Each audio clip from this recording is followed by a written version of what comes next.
जय हिंद स्टूडेंट्स। आज हम आपको बायोलॉजी के एक महत्वपूर्ण चैप्टर के बारे में पढ़ाएंगे जिसका नाम रक्त है। ये बायोलॉजी का सबसे महत्वपूर्ण चैप्टर है, बहुत इंपॉर्टेंट चैप्टर है ना। इस चैप्टर में हम आपको इस चैप्टर को हम तीन पार्ट में आपको बताएंगे। सबसे पहले हम आपको रक्त के बारे में बताएंगे, दूसरा हम आपको है ना ब्लड क्लोटिंग के बारे में बताएंगे कि रक्त का थक्का कैसे जमता है, और तीसरी बात हम आपको ये बताएंगे कि ब्लड ग्रुप क्या होते हैं। ब्लड ग्रुप क्या होते हैं। आइए सबसे पहले टॉपिक पर हम लोग बात करते हैं कि रक्त है ना। सबसे पहले टॉपिक पर बात करते हैं कि रक्त क्या होता है। ठीक है, रक्त को इंग्लिश में ब्लड कहा जाता है ना। रक्त को इंग्लिश में ब्लड कहा जाता है और हिंदी में रक्त कहा जाता है और उर्दू में लहू कहा जाता है। रक्त का अध्ययन सेरोलॉजी कहलाता है और हेमाटोलॉजी कहलाता है। इसका दोनों अध्ययन है, सेरोलॉजी भी है और हेमाटोलॉजी है। इसके अध्ययन को हम लोग सेरोलॉजी भी कहते हैं और हेमाटोलॉजी भी कहते हैं, है ना। आइए अब हम आपको रक्त के यानी ब्लड के कुछ महत्वपूर्ण इंपॉर्टेंट बेसिक टॉपिक के बारे में बताते हैं। ठीक है, याद रखना है कि रक्त जो है एक प्रकार का प्राकृतिक कोलाइड है। रक्त जो है एक प्रकार का प्राकृतिक कोलाइड है। कोलाइड का क्या अर्थ हो, अगर आपसे किसी ने पूछ लिया कि कोलाइड का क्या अर्थ है, तो कोलाइड को आप इसी तरीके से समझ सकते हैं जैसे केमिस्ट्री के माध्यम से आप थोड़ी सी आप इसको समझ सकते हैं कि ऐसी चीज जिसे किसी चीज से छानने पर, सपोज दैट किसी कपड़े से या कुछ से छानने पर है ना, उसका 100% आर पार ना हो। जैसे दूध को छानने पर कुछ हिस्सा मलाई जैसे है ना, दूध के कुछ हिस्से मलाई ऊपर फंस जाना और कुछ हिस्सा नीचे चले जाना, तो जो हिस्सा फंस जाता है ऊपर में, उसी प्रकार के हिस्से को हम लोग क्या कह सकते हैं, कोलाइड। याद रखिएगा, बस हम इसे आपको समझने के लिए इस माध्यम से समझ बता रहे हैं। ठीक है, अगली बात है कि रक्त जो है एक प्रकार का संयोजी ऊतक है। रक्त एक प्रकार का कैसा ऊतक है, संयोजी ऊतक है ना, कनेक्टिव टिश्यू है ना।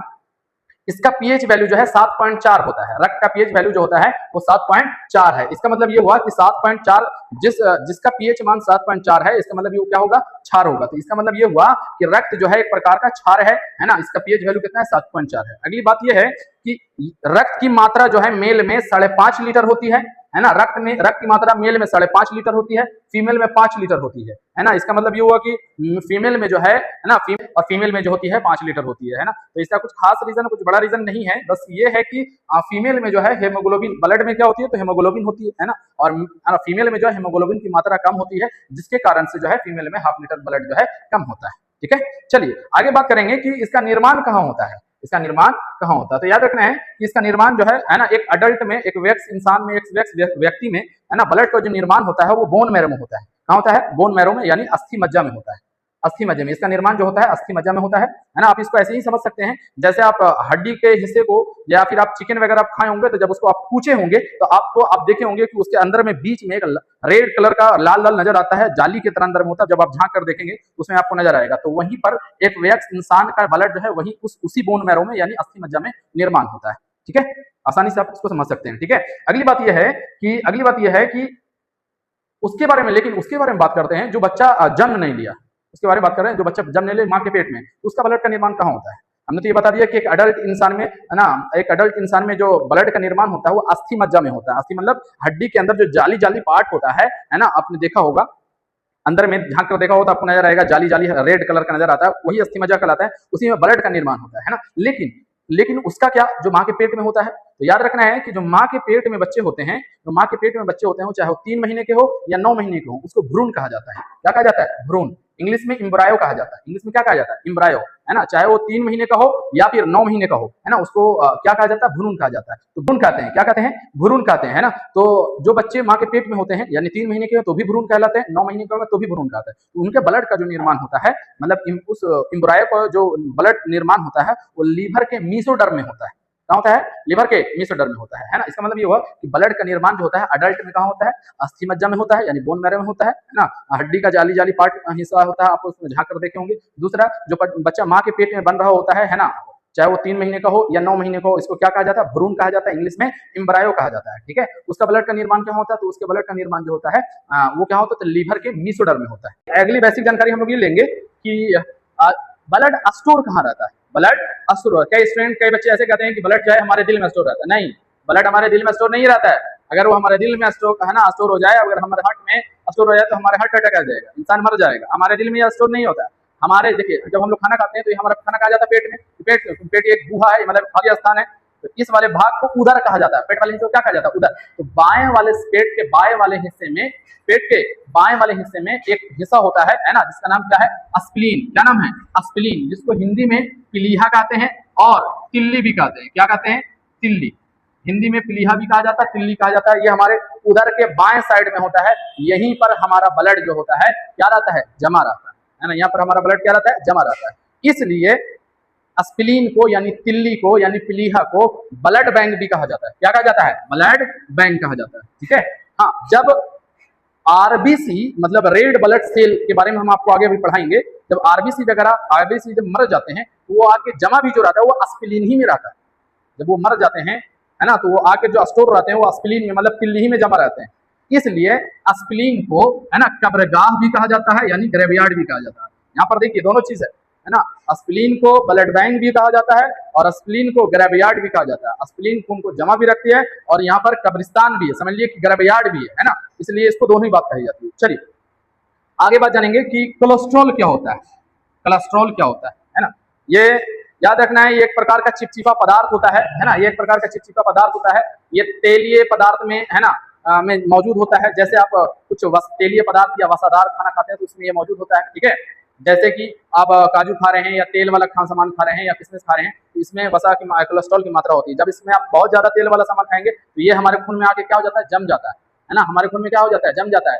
जम जाने के बाद हमारे ब्लड के फ्लो को भी धीरे कर देता है। दूसरी बात की हमारे दिल पर जम जाता है। जब दिल पर जम जाता है तो ब्लड की पंपिंग में प्रॉब्लम होता है ना, जिससे इंसान की क्या हो सकती है? मौत भी होती है। ये बहुत डेंजर भी है ब्लड, है ना, कोलेस्ट्रॉल का ब्लड में बढ़ जाना ये हमारे लिए क्या है? बहुत डेंजर भी है ना। इसलिए इसका कुछ ना कुछ लेवल होना चाहिए। तो क्या लेवल होना चाहिए? चलिए इसको जानते हैं। तो कोलेस्ट्रॉल की मात्रा जो होना चाहिए, कोलेस्ट्रॉल की लेवल जो होना चाहिए हमारे शरीर में 200 ग्राम प्रति डेसीलीटर।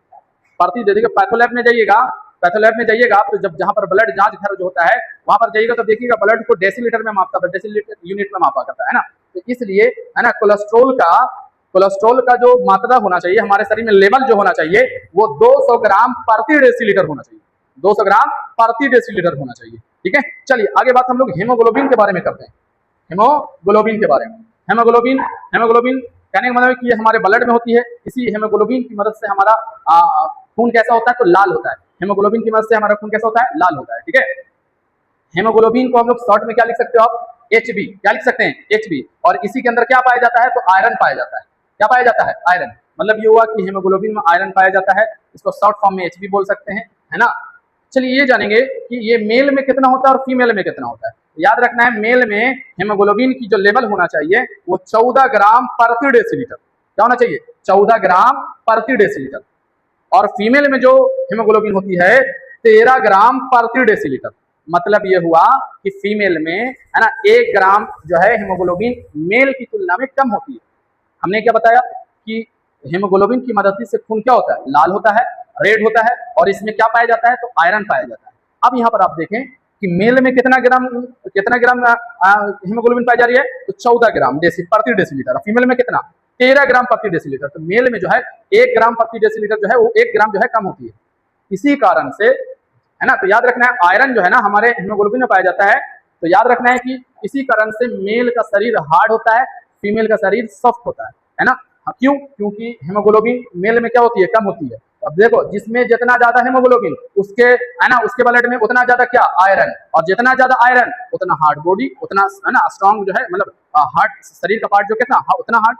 तो मेल में 14 ग्राम हेमोग्लोबिन पाई जाती है। तो जितना ज्यादा हेमोग्लोबिन पाई जाएगी उतना ज्यादा उनके शरीर में क्या होगा? आयरन होगा। और जितना आयरन होगा उतना ही बॉडी क्या होगी? हार्ड होगी। फीमेल में क्या? 13 ग्राम पाया जाता है। कितना पाया जाता है? 13 ग्राम। तो 13 ग्राम पाया जाता है, इसका मतलब ये मेल की तुलना में कम पाया जाता है। तो मेल की तुलना में ये कम पाया जाता है इसमें, इसलिए आयरन की मात्रा भी क्या होती है? कम होती है। आयरन की मात्रा भी क्या होती है? कम होती है। इसलिए फीमेल का पार्ट जो होता है, फीमेल का बॉडी होता है, सॉफ्ट होता है। जैसे आप देखें, एक मुक्का जो है बॉयज को मार के देखिए और एक गर्ल्स को देखिए, दोनों में से किसको सबसे ज्यादा चोट लगेगा? तो बॉयज को लगेगा। बॉयज को नहीं, सॉरी, गर्ल्स को लगेगा।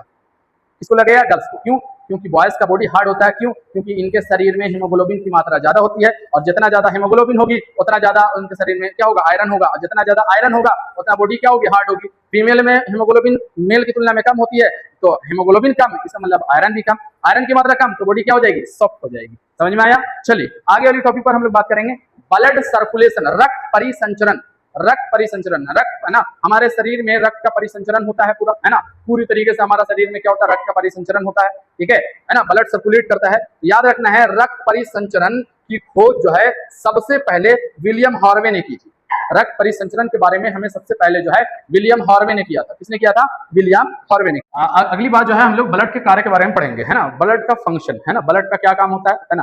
हमने आपको बता दिया कि रक्त परिसंचरण के बारे में सबसे पहले किसने बताया था? तो विलियम हार्वे ने बताया था, है ना। अगली बात हम लोग पढ़ने वाले हैं ब्लड का कार्य, है ना, तो रक्त का क्या कार्य होता है ना। तो सबसे पहला काम जो है ना, ताप नियंत्रण के बारे में हम लोग सबसे पहली बात पढ़ेंगे, ठीक है। तो याद रखना है कि विलियम हार्वे ने कहा था, जब तक आपके शरीर में रक्त परिसंचरण करता रहेगा तब तक आपके शरीर में ऊष्मा बनी रहेगी। इसलिए कहा जाता है कि जब तक हमारे शरीर में खून दौड़ता है तब तक हमारे शरीर में क्या होता है ना, ऊष्मा बनी रहती है ना। इसलिए कहने का मतलब ये हुआ कि जब तक, जैसे आप देख सकते हैं कि जब तक ये हाथ, इस हाथ को जब तक रगड़ते रहेंगे तो क्या हो रहेगा, हमारा हाथ क्या होता रहेगा, गर्म होता रहेगा। जब इस हाथ पर, दोनों हाथ पर रगड़ते रहेंगे लगातार तो दोनों हाथ क्या हो जाएगा, गर्म हो जाएगा, ठीक है। जब इसको छोड़ देंगे तो कुछ देर का ठंडा होगा। इसका मतलब ये हुआ कि जब तक कोई चीज चलती रहती है तो वहां हीट पैदा होती है, ऊष्मा पैदा होती है। तो हमारे शरीर में जब तक रक्त फॉलो करता रहेगा तो वहां पर क्या बनी रहेगी, ऊष्मा। और तब तक हमारे शरीर का टेम्परेचर जो बना रहेगा वो कितना डिग्री बना रहेगा, 37 डिग्री बना रहेगा। मतलब ये हुआ कि जब तक हमारे शरीर में रक्त परिसंचरण करता रहेगा तब तक हमारे शरीर का तापमान 37 डिग्री बना रहेगा। क्यों? क्योंकि है ना, ऐसा इसलिए कि हमारे शरीर में है ना रक्त के आने और जाने की स्पीड भी फिक्स होती है। जैसे 120 के प्रेशर से जाता है ना, और 80 के प्रेशर से आता है। हमारे शरीर में 120 के प्रेशर से रक्त जाता है और 80 के प्रेशर से आता है। इसे वो क्या कहा जाता है, ब्लड प्रेशर कहा जाता है ना। 120 से जाना और 120 से जाना और 80 से वापस लौटना, 80 के प्रेशर से क्या लौटना, वापस लौटना, तो उसी को क्या कहते हैं, ब्लड प्रेशर कहते हैं, है ना। तो विलियम हार्वे ने क्या कहा था कि जब तक शरीर में खून है ना परिसंचरण करता रहेगा तब तक ऊष्मा बनी रहेगी, तब तक हमारे शरीर का तापमान 37 डिग्री सेल्सियस बना रहेगा। हमारे शरीर में भी है ना रक्त का परिसंचरण होने की स्पीड बनी होती है। जैसे 120 के प्रेशर से जाना और 80 के प्रेशर से आना, इसी को ब्लड प्रेशर कहा जाता है। चलिए दूसरा पार्ट, दूसरा फंक्शन जो है इसका है ना, पोषक पदार्थों का परिवहन, पोषक पदार्थों का परिवहन, है ना। तो जैसे हम लोग खाना खाते हैं तो हमारे शरीर में पाचन होता है, तो पाचन के बाद अगली क्रिया जो होती है, मतलब पाचन ही में अब्जॉर्प्शन भी होता है। जब हम लोग खाना खा लिए होते हैं तो हमारे खाने का अब्जॉर्प्शन जो होता है, उस अब्जॉर्प्शन के बाद हमारा खाना कहाँ जाता है, तो ब्लड से मिलने के बाद वो ब्लड, जैसे हमारे छोटी स्मॉल इंटेस्टाइन में, छोटी आंत में, वो है ना ब्लड से मिल जाता है। तो ब्लड क्या करता है, शरीर के अलग अलग हिस्सों तक खानों को क्या करता है ना, रक्त के फॉर्म में, रक्त से मिलने के बाद रक्त क्या करता है, शरीर के अलग अलग हिस्से में ले जाकर पहुंचा देता है, जिससे हमारे शरीर के हर एक पार्ट को एनर्जी मिलती है ना। समझ में आ गया। तीसरा पार्ट है ना, तीसरा फंक्शन, तीसरा कार्य क्या है होता है इसका, रक्त का, तो गैसों का परिवहन, गैसों का परिवहन, है ना। रक्त जो है हमारे शरीर में गैसों का परिवहन करने में मदद करता है, मतलब गैसों को एक जगह से दूसरी जगह ले जाने में, लाने में मदद करता है। जैसे हमने आपको श्वसन में पढ़ाया था, जब हम लोग सांस लेते हैं तो याद रखना, जब सांस लेते हैं तो ये हमारे लंग्स में जाता है। लंग्स सिर्फ और सिर्फ एक टंकी है, हम लोग जब सांस ले लिए और जाके रखा गया टंकी, लेकिन वहां के बाद हमारा लंग्स में जो ऑक्सीजन है, वहां के बाद शरीर के अलग अलग हिस्सों में कैसे जाता है, तो हमने आपको श्वसन में बताया था कि जैसे ही वायु कोष्ठक में हमारी ऑक्सीजन पहुंच जाती है तो वहां पर ब्लड मौजूद होते हैं, ब्लड में हेमोग्लोबिन होती है, वो हेमोग्लोबिन शरीर के अलग अलग कोशिकाओं तक लेकर जाती है ना, ऑक्सीजन को लेकर पहुंचाने का काम करती है और वहां से कार्बन डाइऑक्साइड को लाने का काम करती है। इसका मतलब ये हुआ कि ब्लड जो है गैसों का परिवहन भी करता है, गैसों को ले जाकर छोड़ता भी है और रिटर्निंग में लेकर आता भी है ना। ये इसका तीसरा काम है। चौथा काम यह है कि उत्सर्जी पदार्थों का परिवहन, उत्सर्जी पदार्थों का परिवहन, रक्त जो है हमारे शरीर से उत्सर्जी पदार्थों का परिवहन करता है, जैसे यूरिया, अमोनिया इत्यादि, है ना। ये सब पदार्थों को हमारे शरीर से बाहर निकलने में भी क्या करता है, मदद करता है ना। इस प्रकार से है ना ब्लड के फंक्शन को, ब्लड के कार्य को आप समझ सकते हैं, है ना। तो आज हम आपके साथ बात कर रहे थे, है ना, ब्लड का, रक्त का बहाना, part number 1, which is very important for all the students, for all the classes like 8, 9, 10, 11, 12 other classes also. Okay, ये आज हम लोग आपके साथ बात कर रहे थे कि ब्लड का ये फंक्शन है ना, ब्लड का काम, ब्लड क्या होता है, कुछ बेसिक जानकारी के बारे में हम आपसे बात कर रहे थे। नेक्स्ट टॉपिक में, नेक्स्ट पार्ट नंबर 2 में मिलते हैं। जब तक के लिए इस वीडियो को जरूर से देखें, शेयर करें, सब्सक्राइब करें। Thank you, thank you.